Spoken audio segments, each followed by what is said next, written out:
Hello everybody and welcome back to the channel, and today we are looking at the King's Dilemma. Full disclosure, to start off with, I was given a key to this game by the developer to check it out for purposes.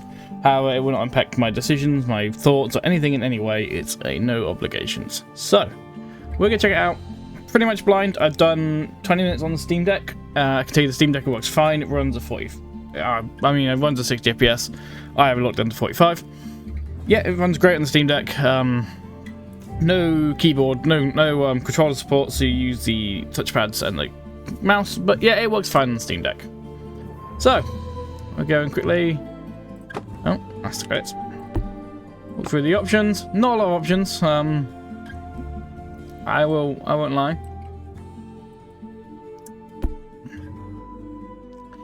I'm hitting the game now. This game contains disturbing images and scenes of implied violence. There are references to slavery, abuse, racism, physical violence, domestic abuse, suicide, substance abuse, sexual violence, and limited gory imagery. So, if any of that distresses you, this ain't the game for you, Chief. None of the atrocities described in the King Dilemma Chronicles are anyway endorsed by the creators and distributors of this game. One thing I have read is this is based on a board game called The King's Dilemma, which I now want to pick up, so thanks for that.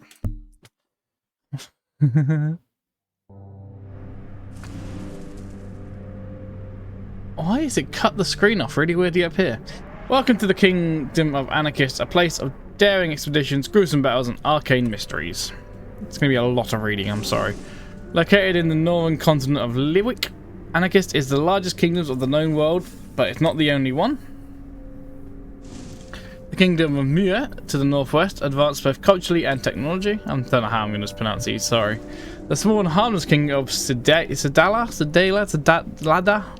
the south with its stingy lands. The Republic of Kappa to the northeast with commercial abilities beyond imaginations. The Kazukian Empire to the distant east where the Empire lives in opulence where the people struggle.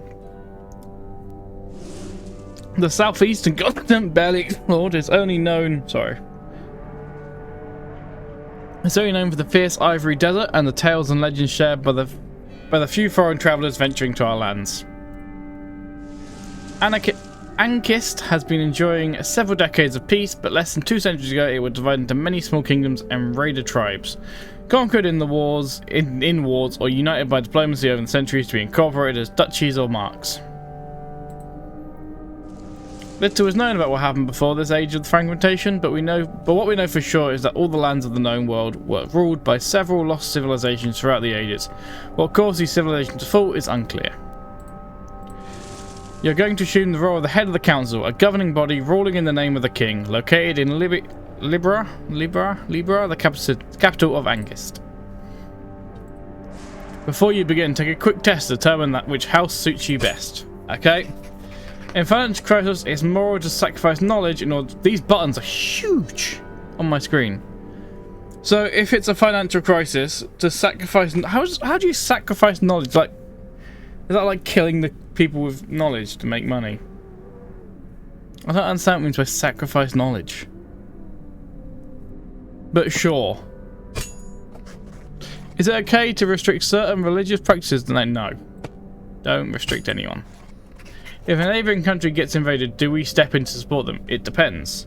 How much do we know about them? Are we friends with them that much? I'm going to go nay. Not by default. With childbirth on decline, do we strongly incentivise families to have children? It depends. Are we low on children? If we need children, then yes, but... Each house has a different long-term goal and backstory, which affects their mutual representations and affinities. Select info to read more about the two houses and make your choice. Okay, I'm not going to read all this. How do I leave the screen? Honestly, how do I... Oh, the back button's there. Okay. Not very well optimized for ultra-wides by the looks of it at the moment. I'm going to choose this one because it's blue.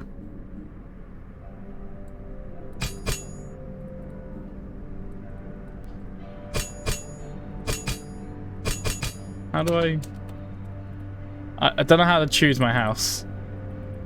Ah, okay, so if you're on ultra-wide, you can't run it in ultra-wide. The game will think you can, but the buttons just go off screen. So, a group of scholars on Libra recently discovered that ancient chronicles often blame a black circle, a dark rising sun, a cursed eclipse, or other similar images for causing the demise of many past empires. After observing similar clues in recent historians started speculating that the existence of a secret society that has been leading civilizations to oblivion for centuries. This organization is referred to as the Black Dawn. Some think they are a force of chaos, others view them as an engine for creative destruction, and some view them as the heralds of New Dawn, harbingers of progress and change. Wherever their true nature really is, it seems like a huge battle is oncoming. As head of the council, you have the power to shape the future of this kingdom, but Black Dawn is lurking in the shadows. Its existence is threatening and yet intriguing. Your role is to inform the king about decisions of the council, but it is within your power to alter them if you so wish, provided you have enough power. It is time to begin. A new king threat to be crowned. How will the future of Ankis unfold? So we're just going to do one run, because a lot of this is story based, so it's going to be a pretty short video. We're going to do one run. The trumpets strike 3 rising notes, and 81 doves, that's a lot of doves, are released as Harold V is crowned king by the prior mother of the cult. Oh. The people erupt in cheer of joy. Our hopes of enduring prosperity are renewed with a new king. Foreign dignitaries in Kasuk, Capius, Xylida, and Mir crowd the royal castle to evaluate the new king and win his favour. Ceremony is followed by a feast lasting for 3 days and nights along all streets of Libya and our capital city. A week later, sitting on his throne behind the grand chiseled door of the council room, the new king addresses us for the first time. Any authority is flickering, and power can be a blessing or a curse for those on whom it is exercised, he says. After a long pause, he adds, ruling is an unsolvable dilemma. But to the archives. The Eclipse keeps track of the 6 storylines of the King's Dilemma Chronicles, advancing with each story chapter. When all storylines are completed, the Eclipse will end and the uprising will start. Here is a map of the kingdom. From here, choose your next dilemma from the sidebar. Change the dilemma between the entire continent, the Kingdom Ankis, and the capital city of Libra to reveal all available dilemmas. These 5 resources represent the status of the kingdom: influence, wealth, morale, welfare, and knowledge. Every dilemma will move one or more of these resources, changing its stability. Current reign. So if the stability hits up here or down here, the king dies and the new king comes in. So we have actually a couple of things now. A city of tents down here, which has an impact on wealth and I forgot which one it is already. You can hold, and someone have told you. Moreno, a rich merchant from the remote desert city called the City of Tents, wants to negotiate a lucrative trade agreement against. Amongst his samples of goods is a slave concubine in chains. A claimed woman comes from Desert Temple that allegedly hides the golden map, a fabled item we've been seeking for decades. Many of our people are against slavery. Do we force a rich Moreno to free the slave? So we have 3 council members. 1 has voted aye, and 2 have voted nay. So if I vote with the majority, which is nay, it doesn't cost me any power. But if I can vote against him, and my vote will rule. I can also, I've got 8 coins, I can bribe this man. Yep. He's now A, and I can vote in favour of this without costing any power. We can't tolerate slavery, we force him to free his concubine and send him away. It's compromised our trade agreement, but our people rejoice that we stood up for a woman. Many are excited at the prospect that she may reveal the location of the mythical golden map. Legend says it leads to an endless fountain of liquid gold. Solving certain dilemmas will have permanent side effects on the kingdom. When it's happened, a chronicle will be registered in the table above the resource track. Okay. Our choice to free the merchant slave compromised our relationship with the Southern Desert before we started. Sarah, the woman we freed from slavery, comes from a remote temple, the Mother, in the south of Marudi, which we call the Ivory Desert. He says the golden map is guarded by this temple. Sarah was kidnapped and enslaved by her former master while visiting the City of Tents. Her story becomes quite popular in the kingdom and spurs a burst of interest in the unexplored southern continent that she calls Conforta. Sarah claims it is the land where the ancient Sabian League once prospered and fell. Our scholars immediately start preparing a caravan to retrieve the golden map and take Sarah back home. But traversing the Ivory Desert, famous for tempests of burning white sand, will not be easy. So as you see, we progress this storyline a little bit. And now we have this, so every time a new king starts, we'll have a negative impact on our army. Some reasons move, the statement will, to the right will follow it. Yeah, okay, so this went up 2, this went down 3, so it went down 1 in total. Continue. So we're actually quite low on wealth, so we want to look at increasing our wealth.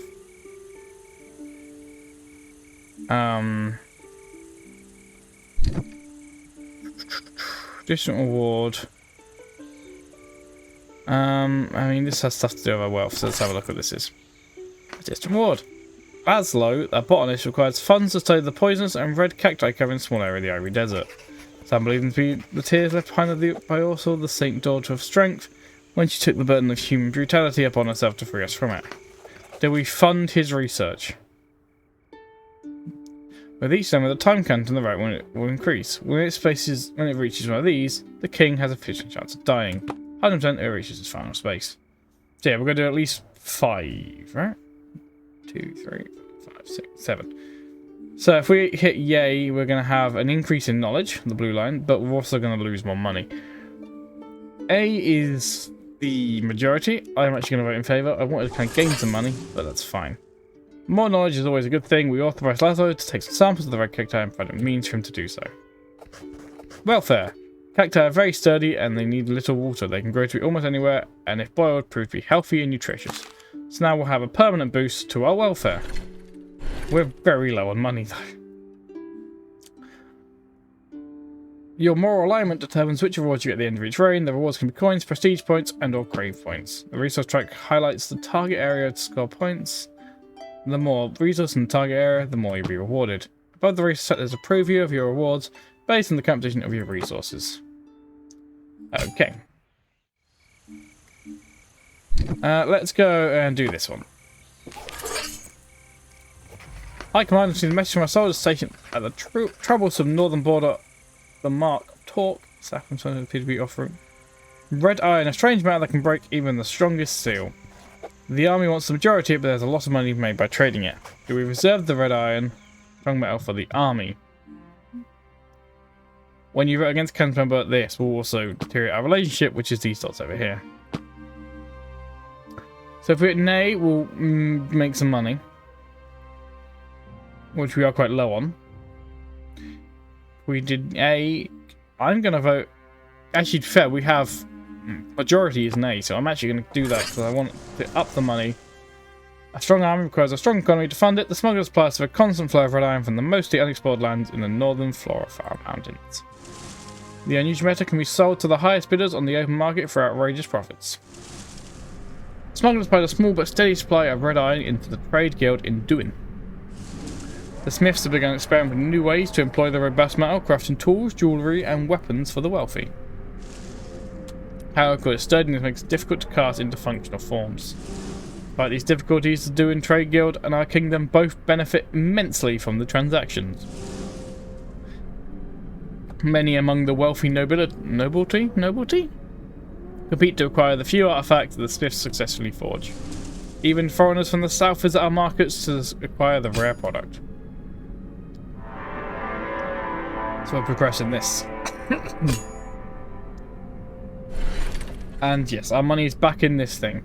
If a resource is moved twice in a row in the same direction, it'll move one additional step. This colour icon will show you the last direction of the resource moved. White if you move up, black if it's moved down. Okay. As the second resource moves in the same direction, it will gain a momentum marker and move 2 additional steps. Okay. So as we've been moving that up, the stability has been moving as well. 3 windmills. Okay, let's have a look at 3 windmills. Trade is prospering from the trade.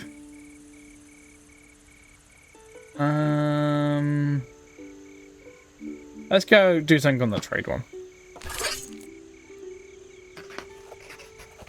A trade guild in Duin is prospering from the trade of red iron, but its gains fall pale but its gains failed to trickle down to common folk. Some want to tighten the taxation and use part of the profits to help the struggling lower classes. The resulting price increase on red iron, though, will lower its commercial appeal. Do we increase the taxes on the trade of red iron? We have some nays. We also have some A's, though. We have 1 A, 2 nays. I can't bribe him, because I bribed him recently. I can use my power. So my power I will use 2, because I'm going against 2 council members. That moved up last time. If we do that, our money will go down. I'm going to put our welfare down, but we're going to do nay, because we're now requesting that the unfair trade will benefit the poor better. In the long run, the common folk, however, do not share our assessment. Yes. Oof, that went 3 down. But that also needed to go down in this to keep the stability good. So, it's kind of a... Alright, I know what this one is. This is some windmills being broken, and we're going to pay to fix them. The Royal Marshal reports to us that 3 windmills were set on fire last night along the road between Libya and the Golden Harbour. The affected millers are asking for help rebuilding their windmills. Do we fund the reconstruction? Yes. Using the money we just saved in taxation, we have 2 agrees, so we'll only hurt our reputation with this one, so we're going to hit I. With the monetary help of the Crown, a small squad of carpenters is hired to rebuild the burned out windmills with the most advanced needs available. After the work, we are informed that they noticed the smell of an unknown alchemical substance at all 3 locations. And we went a bit up on the stables, went 2 down, 3 up, but overall, we're keeping everything in this area. Okay, this is the Smithing Guild. See what they need. The value of might. The Fairy Smithing Guild, in the southern mark of Alwed, is famous for its sophisticated steelworks. The Alwedians are worried that they will lose their share of the market to the competition from red iron weaponry manufactured in Torque. They're asking to share the red iron crafting secrets to level the field. Do we force Torque to share its knowledge about steelwork with the Alwed? So we've got 2 nays. And I don't think we can force it. We do think that's going to put our knowledge up. I want to keep our knowledge in this area so I can hit nay to keep that resource there. Red iron weapons increasingly become a prized possession over which local wealthy nobles and foreign dignitaries fight, making a fortune for the Mark of Torque a boon for traders. Unlock competition from red iron artisans triggered price dumping on steel goods, which eventually damaged the economy in Alweed and become the income of the people.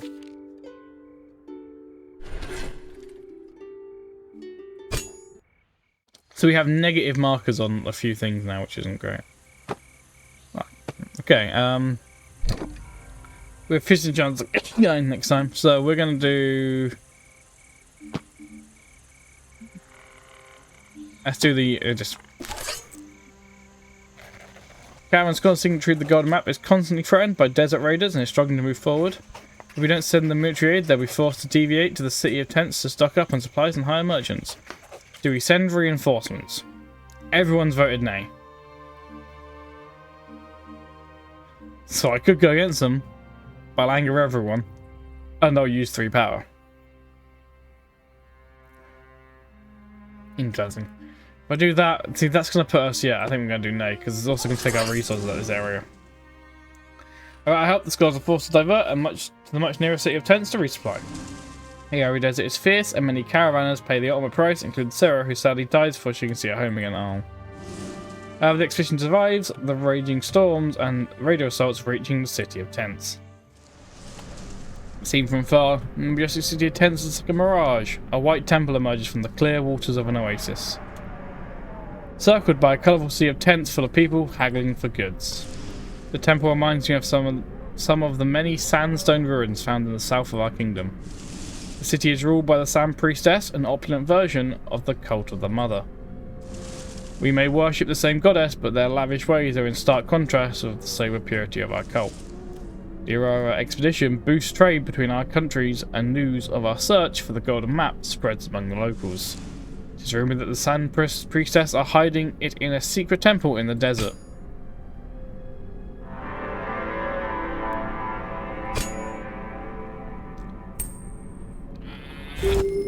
Okay, he survived this turn. However, he's got a 50-50 chance, so how many turns he's got left? I have no idea. Let's do this one. The value of might. Lawrence, an engineer from Torque, led an expedition beyond the northern border to seek red iron mines, but we lost contact with him. Some suggest we send a military contingent to look for him, a very dangerous quest that could be seen as trespassing with the Kingdom of Enkau. Further to the north, with whom we have not had contact with for many decades and whose military strength is unknown. Do we send the army to investigate? Nay, nay, nay. I mean, you really don't want me to do this, do you? Fine, I won't, because I want to keep those resources in those areas, and that would take it out. Years later, the corpse of Lorenz arrives in Torque, bound to a horse with a red iron dagger in his back, holding a letter. Your men have violated the mountains, a just sentence has been passed. And the gory message is imprinted in red ink with the symbol of a gauntlet, the emblem of the Kingdom of the Enkau. We alert the army scouts to keep an eye on these aggressive neighbours. After abandoning the Lawrence and its strongest to their fate, many of our merchants don't feel safe travelling outside the borders of the kingdom to seek new sources of profit. So we've got a lot of permanent negative effects right now. Despite the relatively short distance, contact with the Kingdom of Enkau was lost for decades. The bitter lands that divide us left with very few exchanges. And they never had much to offer anyway. Though they were a militaristic society, we considered the Enkauli as inoffensive as the Skarams, Nordic tribes living in the unclaimed Brown Hills among our border. Yet despite their small numbers, it seems they have become a threat thanks to red iron. They must have discovered it only recently, but they have mastered its harvesting and smithing much better than we. The scouts we sent even sighted an impressive fortress reinforced with huge red iron plates they call the Crimson Keep. He's still alive. Let's do this one. Drusu, a tremendously rich merchant with a ruddy smile, coming from the city of Tents, is offering a particularly large sum of money on loan to be returned in convenient instalments. Oh, good, we found it. Do we take a loan? I mean, I'm all for loan sharks. Yeah, that's cool. Drusu sends a large cover full of gold ingots. Our wildest and most expensive dreams may soon come true, but they're concerned about the long-term cost of this deal. I'm sure it's fine. So, Rhoda, the saint daughter of money and business, will bless the risky decision. Really, this kingdom's fucked. I've got 3 negative on wealth now. The terms of Drusus' loan forced him to pay absurd interest rate. We are seeking ways to escape his ironclad contract. And the king has died. So, when the king dies, the king is dead. In each reign, you'll gain rewards as described by your moral alignment. If you manage all the reasons target area, you'll get even more rewards. So I got 2 of these and 1 of those. And you see, I now get these effects coming, so I get -3 on my wealth straight away, -1 on my army, and up 1. You have to choose a moral. At the end of the train, you have to choose a moral alignment for each for your here. Yeah, of the council. The longer the reign, the more moral alignments will be available. So I can choose one of these, and it gives you all different things. I won't go through too much. I'm just going to choose like 1. And then you can spend your prestige and crave points to prepare for the uprising. Each preparation shows a reward, and okay. So basically, you can unlock some stuff. So I could import red cacti, or get a forged red iron shirt. Yeah, I can import red cacti, and now I'll be doing that. This table summarizes preparation, their rewards. Time to complete 1 reign, 2 reigns, 3 reigns. Rewards, find dilemma coins. Yeah, so basically, you're then preparing yourself for the siege.